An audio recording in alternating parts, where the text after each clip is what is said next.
Amen. Almost got nothing to say. That was most of what I had to say, believe it or not. It really was. I got a few things. To show you. A couple demonstrations to make. Y'all will think it's all right. My volunteer's not going to, but he'll figure out what it is in a minute. Acts, the 26th chapter and the 14th verse. I've had this message ready for a while now, and whenever Pastor told me this morning, he said, "Y'all need to be ready." I immediately thought, "This is the one I'm going to give," and it's amazing how God works, because this runs right hand in hand with what Teresa just told you. And I've had this message ready for a few months, and so was she. And there was no corroboration. It was just all God. But I want to talk to you for a minute about Saul. We all know the story. Very famous story. It's been preached 100 times. But in Acts 26, I'm going to start at verse 12. It says, "On one of these journeys I was going to Damascus with the authority and commission of the chief priests. About noon, O king, and I was on the road, and I saw a light from heaven, brighter than the sun, blazing around me and my companions.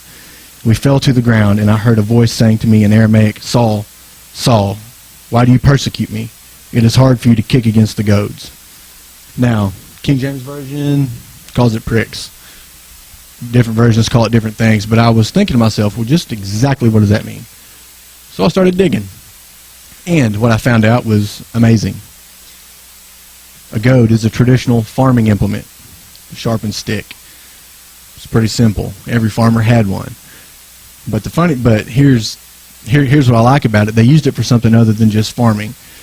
They used it to drive cattle, to make oxen go where they wanted it to go. And they used it for several different things. The first one was that. The second one was at the time, metal was pretty hard to find, and it was expensive. You had to be somebody to have metal, Most what everybody had was just wood.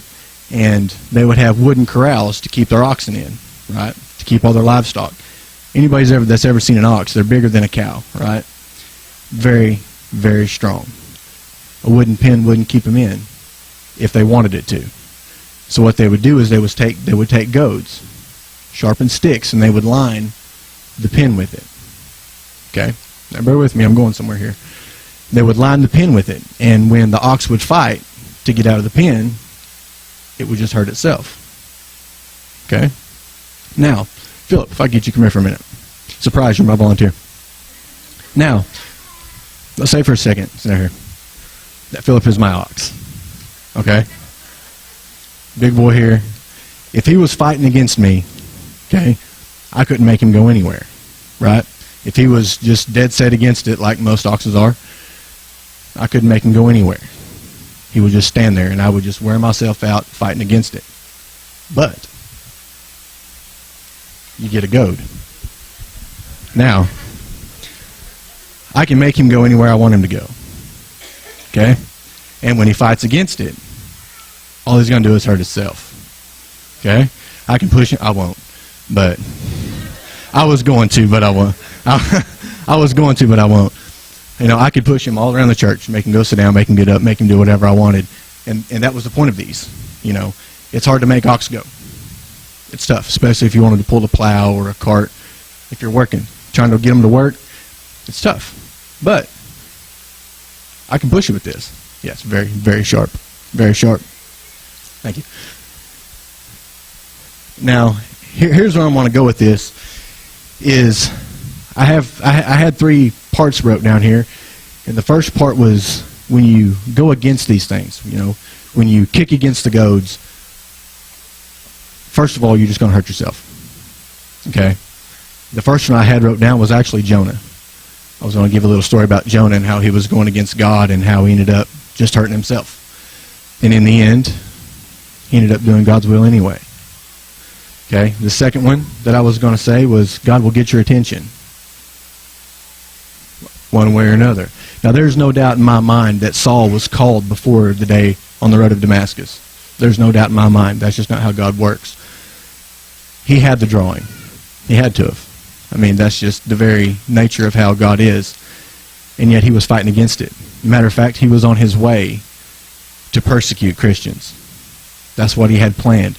He was going to go cast judgment on it, persecute them. But God had a different plan. So he struck him down, blinded him. He got his attention. Same way with Jonah. God got Jonah's attention. He ended up spending 3 days in a well. Ananias was blind for 3 days. It's kind of weird, this 3-day thing. But the Lord fixed it. He sent somebody down, laid his hands on him, and he regained his sight. But the thing that I want to drive home here is that God's will is going to be done either way. And that was my third point, is God's will be done. And I want to use Jesus himself in this. When he went to the garden, he prayed 3 times. Lord, let this cup pass from me, unless I drink it. The man didn't want to die like that. Horrible, horrible death. Horrible. I couldn't imagine. But yet he did it anyway. He asked Saul, it is hard for you to kick against the pricks. And I understand that. God's got a big pointy stick, guys. He does. And he's not afraid to use it, especially when he knows that you're capable of something. He knows that he wants you to do something for him. Look at Jonah. He was to go preach against Nineveh. He did that. Did he want to do it? No. Did he kick against God? Yes. Did God poke him with a sharp stick? You bet he did. Saul was the same way. Did he want to go preach the gospel? No, he was dead set against it. His entire life he was so zealous for the old way that it was clouding his judgment.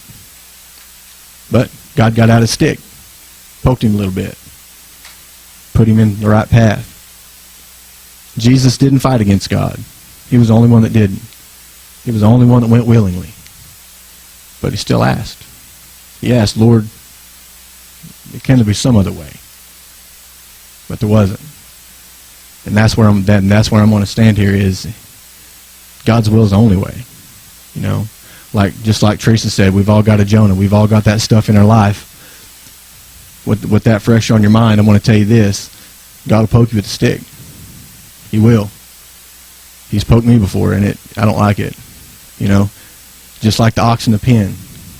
The more you kick against it, I'm telling you, the more you push against that, the worse it's going to be. It's going to hurt. It's going to drive deeper. You're going to bleed, and eventually it'll go plumb through you. God's got one of those. He'll stick you with it. He will. And that's what I like about him. Because there's a lot of times I'm stubborn, and I'm that ox, and I want to go my own way. But I'm glad he's got that stick. Go this way. Go back that way. And all 3 of these men, Jonah, Saul, and Christ, all 3 endured hardship very much. God got their attention. And all 3 of them, at the end of the day, went with God's will. We're no different, guys. Just like Teresa said, find your Jonah. Find out what it is. That'll keep you from getting stuck with the stick. Get rid of that. That'll keep you from getting poked, keep you from getting hurt. Because the more you fight, the more it's going to hurt.